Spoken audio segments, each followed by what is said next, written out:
Nestled along the rugged coastline, there lies a town called Seabrook. Seabrook, with its weathered docks and colorful fishing boats bobbing gently in the harbor, might appear idyllic at first glance. But beneath the surface of this seemingly peaceful town, dark secrets lie hidden. For generations, the people of Seabrook have whispered tales of a creature that haunts the depths. The townsfolk, hardened by generations of battling the elements, carry with them a deep respect for the ocean's power.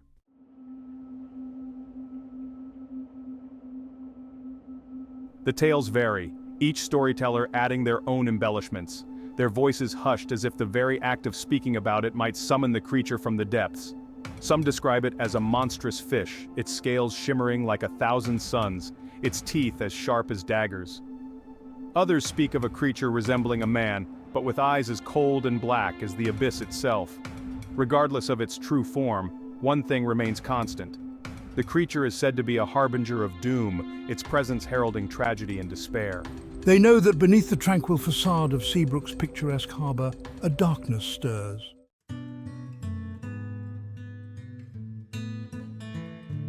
Eliza, a young woman with eyes as dark as the night sky and hair as dark as the raven's wing, had always felt a profound connection to the sea.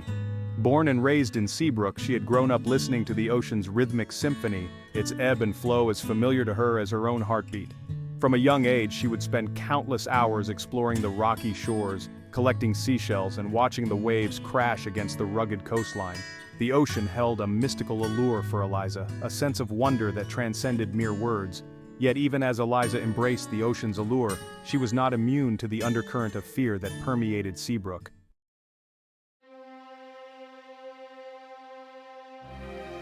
Despite the whispers and warnings that echoed through the generations, Eliza felt an irresistible pull towards the ocean. It was as if the sea itself beckoned her, whispering promises of adventure and solace in equal measure. She taught herself to swim at a young age, her body adapting to the water's embrace with an almost instinctive grace. The ocean became her sanctuary, a place where she could shed the weight of the world and simply exist. Yet even as Eliza sought adventure and solace in the ocean's embrace, she couldn't shake the feeling that she was being watched.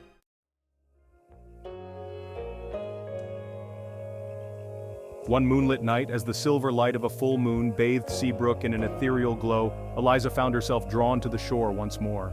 The air is unusually still. Even the waves are silent tonight. The sand, still warm from the day's sun, felt soft beneath her bare feet as she walked along the water's edge.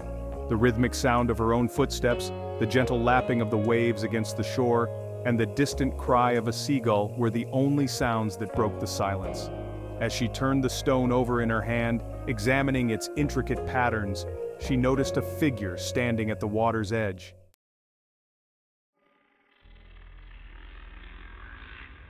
Eliza's heart pounded in her chest, a mixture of apprehension and curiosity urging her forward.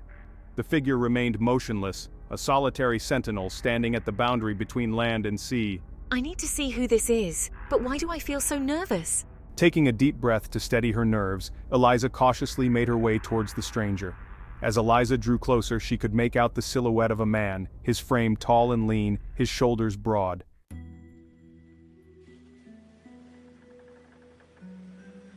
"Hello?" Eliza called out, her voice barely a whisper against the backdrop of the crashing waves. The figure turned slowly, his movements fluid and graceful, as if he were a creature of the sea itself emerging from the depths.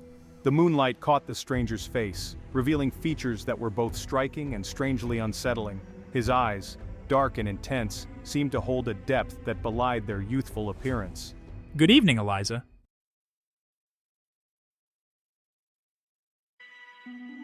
Eliza's grip tightened on the smooth white stone in her hand, its coolness a stark contrast to the warmth that seemed to emanate from the approaching stranger. His presence was both alluring and unsettling, like a moth drawn to a flickering flame, knowing both the beauty and the danger it held.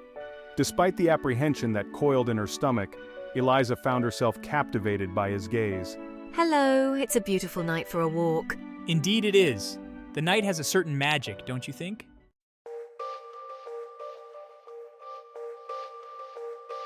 Eliza found herself nodding in agreement, her apprehension battling with a burgeoning curiosity that she couldn't quite quell. The sea is particularly restless tonight. Don't you feel it, the energy thrumming beneath the surface? Eliza, following his gaze, realized that he was right. The waves had grown larger, crashing against the shore with a newfound ferocity. I hadn't noticed. I come here often, but I've never seen it quite like this. A tremor of unease ran through her, a primal fear of the unknown stirring deep within her gut.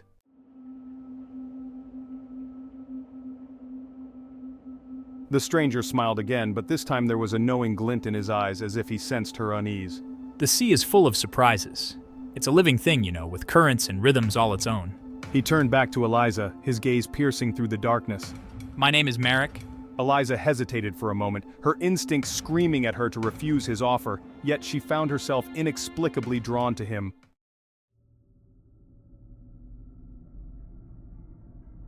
Merrick prompted, taking a step closer to Eliza. His voice was soft, almost hypnotic, and Eliza found herself leaning in as if drawn to the sound. Stories? Eliza hesitated, unsure whether to share the local legends with this stranger. There was something about him, something both alluring and unsettling that made her wary.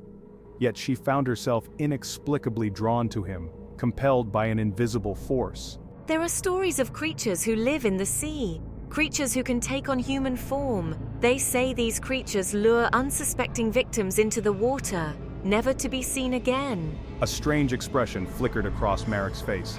A fleeting mix of amusement, curiosity, and something else that Eliza couldn't quite place. Then, he threw back his head and laughed, the sound echoing across the deserted beach like the cry of a lone seabird.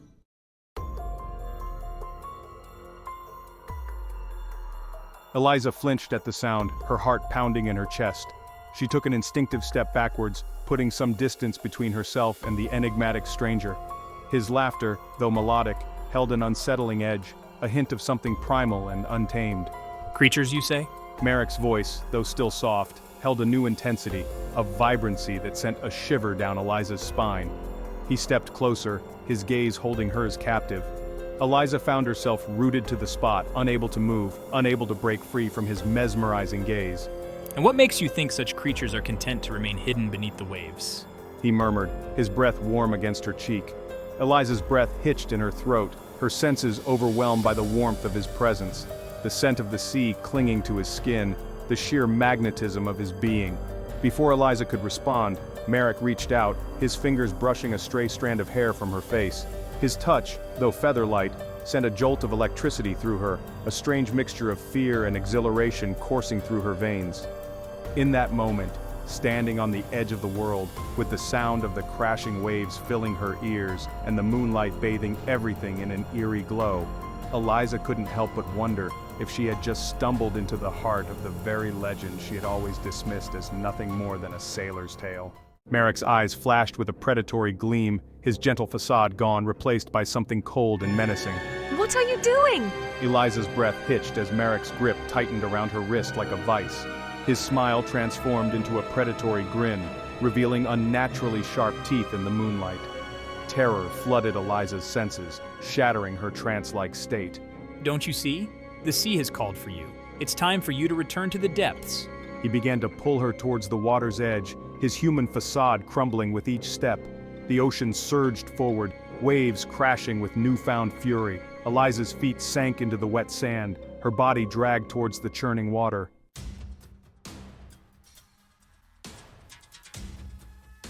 Eliza dug her heels into the wet sand, her body a rigid line of resistance against Merrick's relentless pull.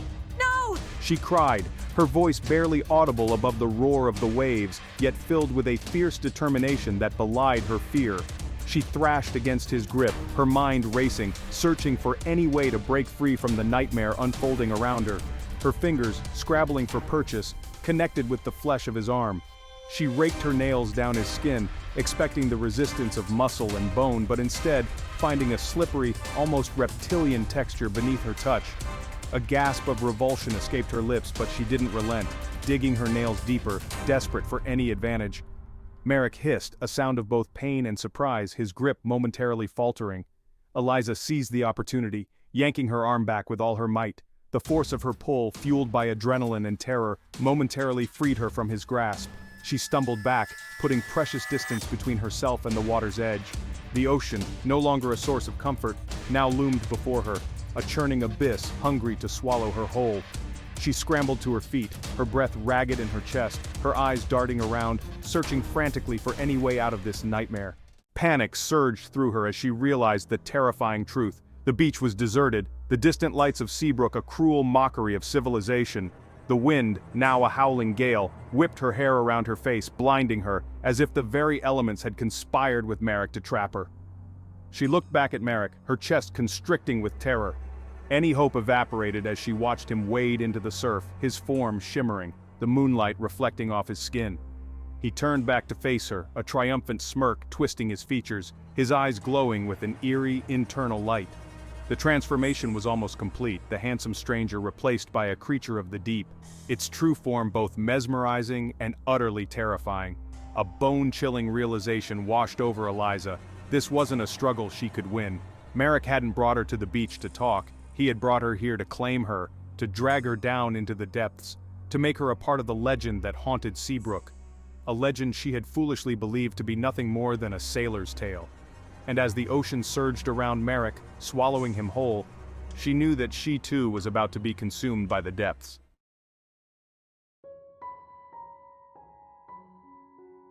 The sun, rising over the horizon, painted the sky in hues of orange and gold, a stark contrast to the terror that had unfolded on the beach just hours earlier.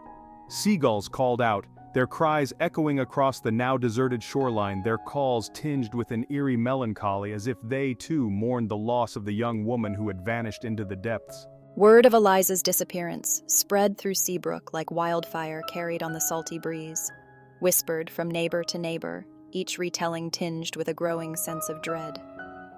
A search party, hastily assembled, combed the beach, their eyes scanning the water's edge, their hearts sinking with each passing moment that yielded no trace of the missing woman.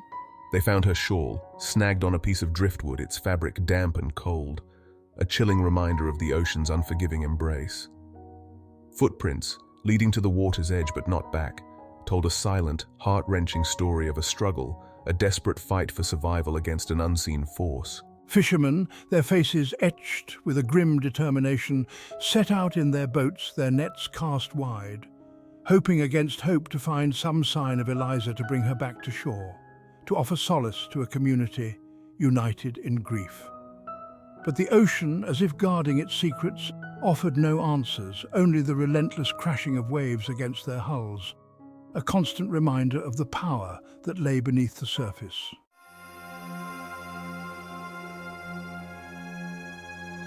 As days turned into nights and the search for Eliza yielded nothing but heartache and unanswered questions, a palpable sense of unease settled over Seabrook. The whispered legends of the water creature, once dismissed as mere folklore, now carried a chilling weight, a terrifying reality that could no longer be ignored. The elders of Seabrook, their faces etched with the wisdom of generations past, shared tales of similar disappearances of loved ones lost to the sea under mysterious circumstances. The ocean, once a source of life and livelihood, now seemed to hold a sinister presence, a reminder that even in the most idyllic of settings, darkness could lurk beneath the surface. Parents, once content to let their children play freely on the beach, now kept a watchful eye, their grips tightening on small hands, their footsteps hesitant as they walked along the water's edge. The ocean, once a playground, now held an unspoken threat, a constant reminder of the creature that might be lurking just beneath the waves. And so, the legend of Seabrook's water creature lived on, whispered on the wind, carried on the tide, a chilling reminder that some secrets are best left undisturbed, some depths better left unexplored. The ocean, vast and unknowable, held its secrets close, a silent testament to the enduring power of fear and the enduring mystery of the deep. The disappearance of Eliza cast a long shadow over Seabrook. The ocean, once a source of comfort, now held a sinister edge.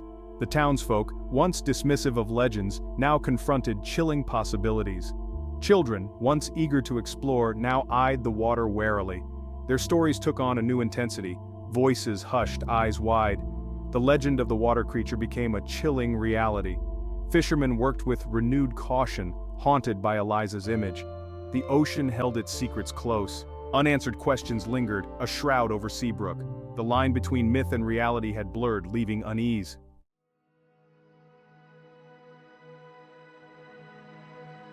The legend of Eliza and the water creature became a cautionary tale whispered on the wind, a reminder that even in the most beautiful settings, danger could lie hidden beneath the surface. The ocean, both life-giving and unforgiving, held the power to sustain and destroy. Life in Seabrook went on, the sting of tragedy softened by time. The memory of Eliza lingered, a ghost story whispered around campfires. The ocean, indifferent to man's dramas, continued its relentless cycle, erasing footprints in the sand, swallowing secrets of the deep. The legend of Seabrook's water creature lived on, a testament to the allure of the unknown.